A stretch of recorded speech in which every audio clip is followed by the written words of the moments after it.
2018లో మంజూరు అయిన తర్వాత కేవలం ఒక సంవత్సర కాలంలోనే ఎడమకాలు పనులు మేము చేయగలిగాం. మీరు అధికారం చేపట్టిన తర్వాత ఆ పనులన్నీ కూడా నాసిరకం పనులు. అలాగే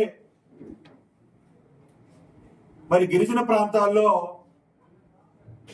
మీరు శిలాఫలకాలు వేశారు. శిలాఫలకాలు కేవలం అలంకారప్రాయంగా మాత్రమే మీరు వేసుకున్నారు తప్పించి ఏ గ్రామానికి కూడా రోడ్డు వేసుకున్నటువంటి పరిస్థితి లేదు. ఈరోజు పాలకొండ నియోజకవర్గంలో వీరఘట్టం నుంచి బామిన వరకు చూస్తే ఈ మధ్యన చాలా గ్రామాలు రోడ్లు వేసుకోవడం జరిగింది.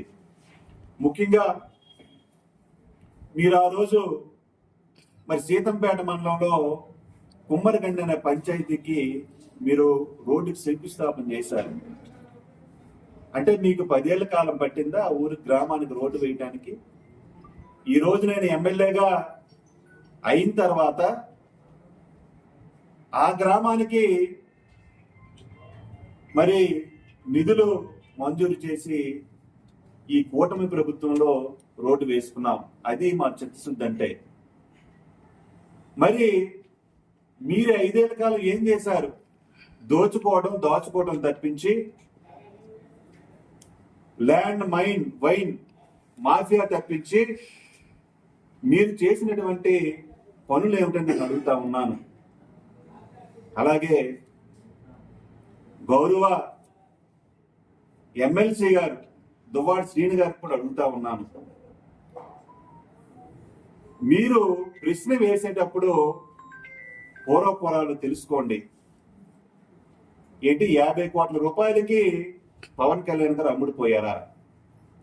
ఆయన ఒక సినిమా చేస్తే రెమ్యునరేషన్ 100 కోట్ల రూపాయలు. ఆయనకి ఏంటంటే అవసరం? గిరిజన ప్రాంతాల్లో కాలికి చెప్పులు లేకుండా కూడా కొండలెక్కినటువంటి రోజులు ఉన్నాయి. ఆయన జీవితంలో సుఖంగా ఉండలేరా? ఇన్ని కష్టాలు పడుతూ ప్రజాసేవలకు దేనికి వచ్చారు? కేవలం ప్రజలకు సేవ చేయడానికి తప్పించి డబ్బు గురించి ధనం గురించి ఈరోజు పవన్ కళ్యాణ్ గారు రాజకీయాలకు రాలేదని మీకు నేను సూటిగా ప్రశ్నిస్తున్నాను.